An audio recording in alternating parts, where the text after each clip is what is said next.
Hi అండి. ఈరోజు video వచ్చేసి గుడ్డు వెల్లుల్లి కారం. చెప్తూ ఉంటేనే నోట్లో నీళ్ళు వస్తున్నాయి కదా. దీంట్లో వేసే వెల్లుల్లి కారం గుడ్లకు పట్టి ఆ టేస్ట్ ఊహించుకుంటేనే చాలా బాగా అనిపిస్తుంది. ఇది వేడి వేడి అన్నంలో వేసుకొని తింటూ ఉంటే ఆహా ఎంత బాగుంటుందో. ఇక మాటలతో మిమ్మల్ని ఊరించకుండా ఇది ఎలా చేసుకోవాలో చూసేద్దాం రండి. దీనికోసం స్టవ్ పై గిన్నెలో నీళ్ళు వేసుకొని కొద్దిగా ఉప్పు, వాడేసిన నిమ్మబద్ద ఉంటే దాన్ని కూడా వేసుకొని గుడ్లు ఉడికించుకోవాలి. ఇక్కడ నేను 6 గుడ్లు వరకు తీసుకున్నానండి. ఇలా 10 నిమిషాల పాటు గుడ్లు ఉడికించుకున్నామంటే మీకు తొక్క అనేది ఈజీగా వచ్చేస్తుంది. అయితే ఇక్కడ నేను నిమ్మబద్ద వేయడం అనేది చాలా వీడియోస్లో చూస్తున్నానండి. ఎలా ఉంటుందా అని చెప్పి ట్రై చేశాను అనమాట. ఆల్రెడీ నేను 2-3 సార్లు ట్రై చేశాను. ఆ తర్వాత ఇప్పుడు మీకు చెప్తున్నాను. దీనివల్ల యూజెస్ ఏంటి అంటే గుడ్లపై ఉన్న తొక్క ఈజీగా వచ్చేస్తుంది. మీకు ఇక్కడ చూసారా లోపల ఉన్న లేయర్ అనేది ఈజీగా సెపరేట్ అవుతుంది. ఈ లేయర్ మీకు షెల్ పార్ట్ తోని ఈజీగా రిమూవ్ అయిపోతుందండి. మాక్సిమం గుడ్లు తొక్క రాకపోవడానికి ఈ లేయర్ అనేది కారణం. ఇలా మొత్తం గుడ్లన్నీ ఒలిచేసి పక్కన ఉంచుకోవాలి.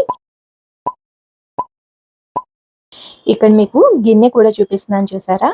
మామూలుగా గుడ్లు ఉడికించేటప్పుడు గిన్నె అంచులు వెంబడి తెల్లగా పట్టేయడం అది అవుతూ ఉంటుంది.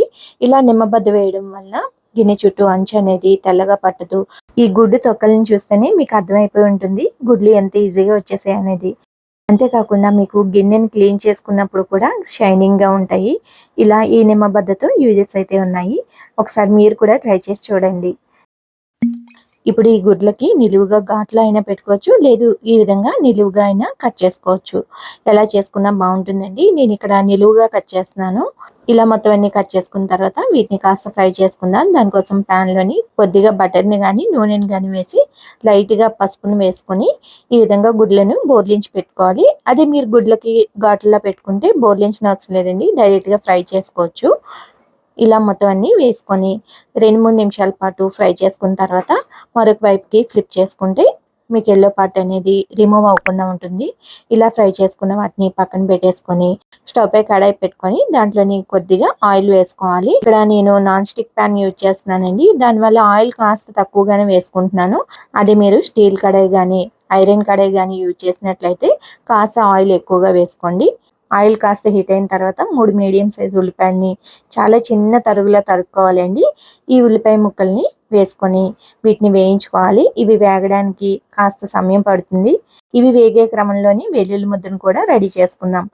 దానికోసం మిక్సీ జార్ తీసుకొని 1 స్పూన్ ధనియాలు, 1 స్పూన్ జీలకర్ర, 6 మిరియాలు, చిన్న దాల్చిన చెక్క, 2 లవంగాలు, 1 యాలక్కాయ వేసుకొని కొద్దిగా పసుపు వేసుకొని ఇక్కడ నేను మసాలా కారం 1 స్పూను, అలాగే కాశ్మీరీ చిల్లీ పౌడర్ కలర్ కోసం 1 స్పూన్ వేసుకుంటున్నా అండి. అలాగే రుచికి తగ్గట్టుగా ఉప్పు కూడా వేసేసుకొని దీన్ని మెత్తని పౌడర్ లా చేసుకోవాలి. చూసారు కదా, ఇలా మెత్తని పౌడర్ లా చేసుకున్న తర్వాత దీంట్లోని ఒక పెద్ద వెల్లుల్లిపాయని తొక్క తీసి ఒలిచిపెట్టుకొని ఆ వెల్లుల్లి గుడ్లను కూడా వేసేసి కచ్చపచ్చగా గ్రైండ్ చేసుకోవాలి.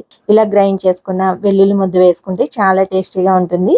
ఈలోగా ఉల్లిపాయలు కూడా వేయిపోయాయి కదా, ఈ వెల్లుల్లి ముద్దని ఈ ఉల్లిపాయల పైన వేసుకొని 2 కరివేపాకు రెమ్మల్ని తుంపి వేసుకోవాలి. అలాగే 4 పచ్చిమిరపకాయలని చీలికలుగా కట్ చేసి అవి కూడా వేసేసుకొని ఈ వెల్లుల్లి కారం మొత్తం పట్టేలాగా ఒకసారి కలిపేసుకోవాలి.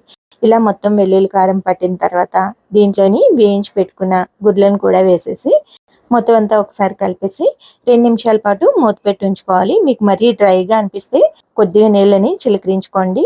ఇప్పుడు మూత పెట్టేసి 2 నిమిషాల తర్వాత మూత తీసామంటే మొత్తం ఫ్లేవర్స్ అన్నీ చక్కగా పడతాయండి. చివరిగా కాస్తంత కొత్తిమీరతో గార్నిష్ చేసుకుంటే గుడ్డు వెల్లుల్లి కారం రెడీ అయిపోయింది. చాలా సింపుల్ ప్రాసెస్ అయినా చాలా టేస్టీగా ఉంటుంది. డెఫినెట్గా మీరు ఒకసారి ట్రై చేయండి. వేడి వేడి అన్నంలో ఇలా గుడ్డు వెల్లుల్లి కారం వేసుకొని తింటే అసలు టేస్ట్ ఎంత బాగుంటుందో తెలుసా.